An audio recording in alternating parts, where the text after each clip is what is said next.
रायपुर से एक जगह है 70-80 किलोमीटर दूर धमतरी।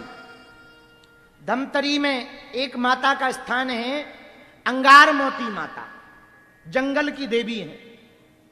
हम कांकेर जाते थे, कांकेर में एक देवी का स्थान है मां भुवनेश्वरी माता का। वहां दर्शन करने जा रहे थे तो वहां पर विराजमान देवी जी की जो श्री महंत हैं, उन्होंने कहा कि यहां अंगार मोती माता के आप दर्शन करो। हम वहां गए, टीन सेट के नीचे है माता, टीन सेट के नीचे है माता, जंगल में है, बिल्कुल पानी के जलाशय के बहुत बड़ा तालाब है उसके किनारे। वहां की हम घटना बताना चाह रहे। जब हम पहली बार गए तो किराए की गाड़ी लेकर गए थे। गाड़ी वाला बड़ा दमदम मचाए था कि जल्दी चलो, जंगल का काम है। हमने कहा भैया चल देंगे, थोड़ा दर्शन कर लेने दो। हमें रायपुर से ट्रेन पकड़नी थी सतना की, बहुत साल हो गए, 2014-15 की बात। किसी ने कहा वहीं जो कांकेर में भुवनेश्वरी माता मंदिर है, वहां हमको पता लगा कि अंगार मोती माता भी बड़ी सिद्ध हैं, रास्ते में पड़ती हैं धमतरी के पास में। हमने कहा जाना चाहिए। हम गए तो जो ड्राइवर था वो बड़ी दमदम मचाए था। कोई दुकान नहीं खुली थी, बंद थी। 8-10 दुकानें थी उस वक्त, 4-5 ही दुकानें थी। जंगल में देवी का स्थान। भयंकर चाय पीने की तलब लगी हमें, चाय तो हम पीते ही हैं। ड्राइवर हमें बड़ा उल्लू मिला, कहीं गाड़ी नहीं रोकी आगे के लगे ने। उसने डेक चला लिया, गाना। थे तो हम बच्चे ही, 14-15 साल। उस वक्त हमारी उम्र भी 17-18 साल ही थी, ज्यादा बड़ी थोड़ी थी। डर के कारण हमका क्या कहें, वो इतने तेज गाना बजाए, ऐसे ऐसे बजाए, भगवान बचाएं। कांटा लगा रे, हमें याद है। हाँ, बड़ी जोर जोर से जो है कांटा लगा गाना बजाए, और खूब गुस्सा चढ़े। पर हम क्या कह दें, बच्चे तो थे ही, अकेले थे। हमका पता लगे हम कुछ कहें तो ये कोने में ले जाके काटना देवे, तो जय बजरंग बली की। तो हमने कहा भैया अंगार मोती माता के दर्शन करना है। बोले ट्रेन है, जल्दी करो, आपकी 7 बजे की, 7 या 8 बजे की शाम की ट्रेन थी। हमने कहा भैया चलना है, दर्शन करना है। ले गया अंदर, जंगल में देवी। चाय पीने की बड़ी लालसा।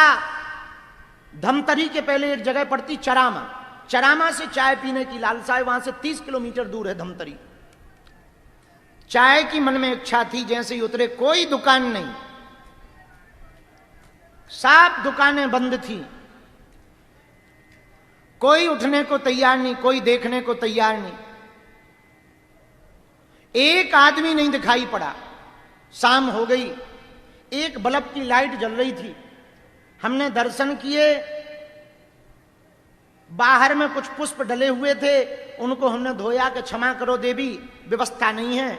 हमने बढ़िया वहां पर पुष्प चढ़ाए, बढ़िया स्तुति गाई।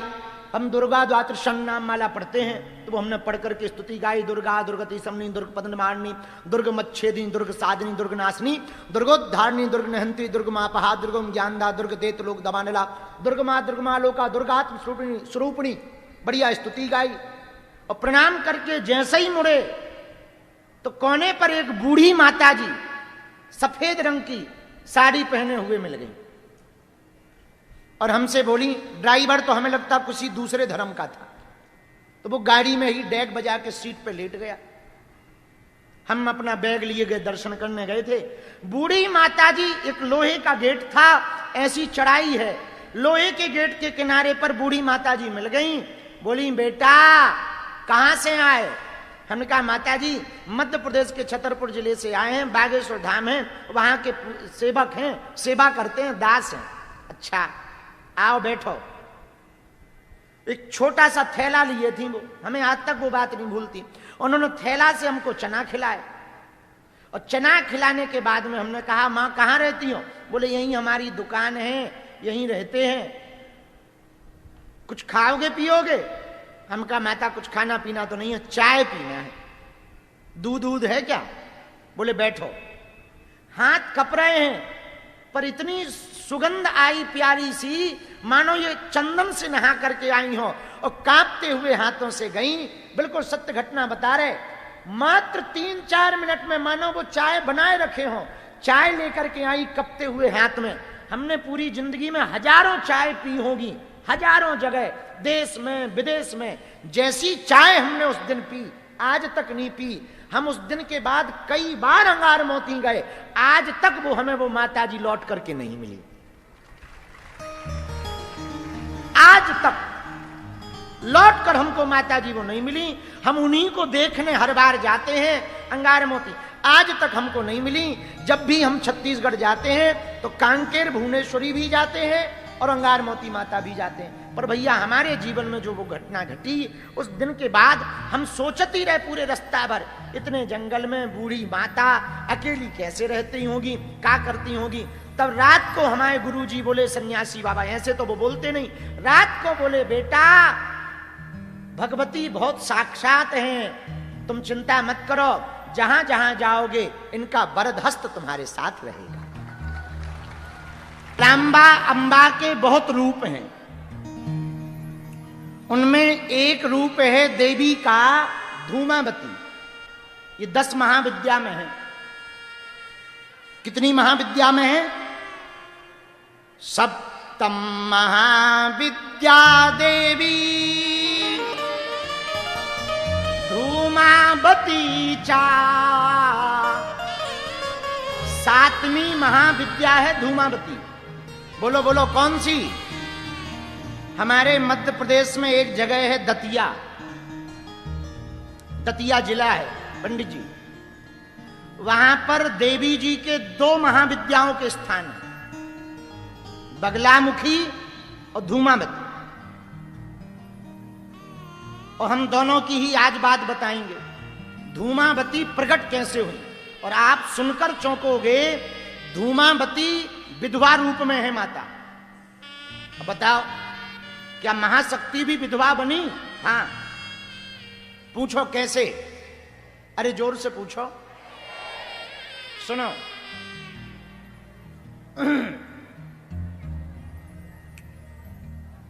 जब सती जी के मन में क्षोभ उत्पन्न हो गया, कतहु न दीख शंभु कर भागा। शंकर जी का कहीं पर जब भाग नहीं दिखाई पड़ा सती को, तो क्रोधाग्नि में जलकर सती जी ने प्राण त्याग दिए। लेकिन जब क्रोधाग्नि में जलकर के प्राण त्यागे तो धुआं निकला, और उसी धुआं से क्षोभ के कारण भगवती धूमावती प्रकट हुई।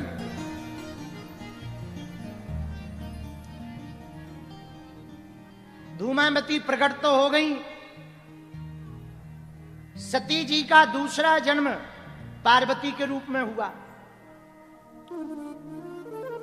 और एक बार भोले बाबा बैठे थे ध्यान में, और पार्वती जी भूख से व्याकुल थी। धूमावती मां के प्रभाव के कारण पार्वती जी को बहुत भूख लगी।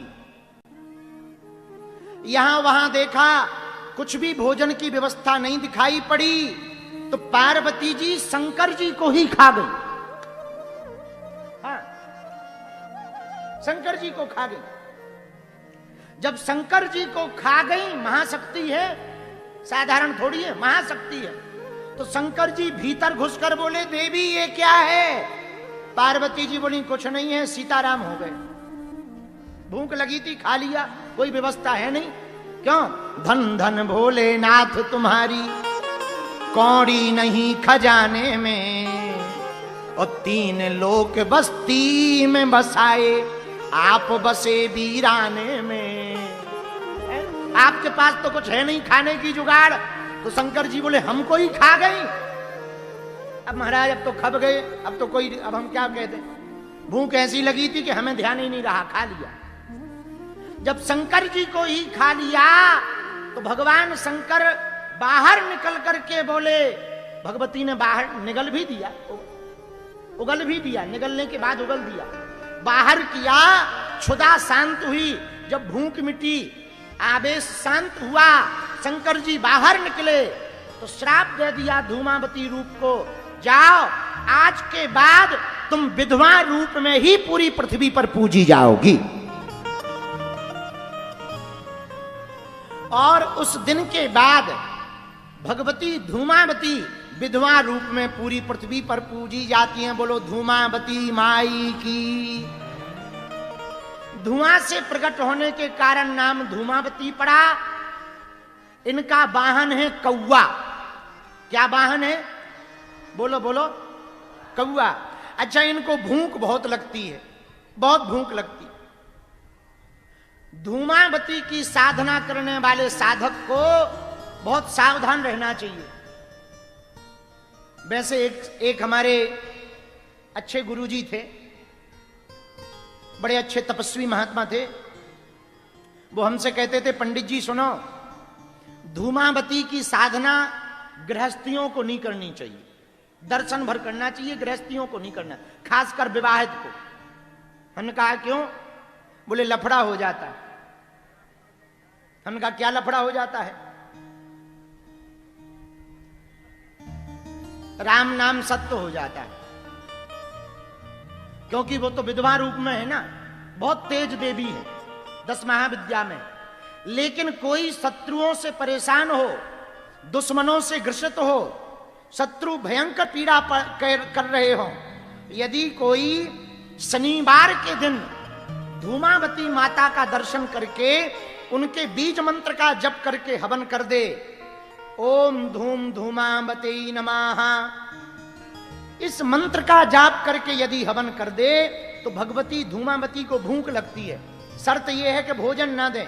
यदि तुम सत्य राह पर होगे तो शत्रु तुम्हें बेफिजूली का परेशान कर रहा होगा। तो ऐसा चमत्कार है धूमावती माता का, 3 से 5 शनिवार के अंदर ही मामला फिट हो जाएगा तुम्हारे दुश्मन का। हाँ, ऐसी देवी है प्रत्यक्ष धूमावती।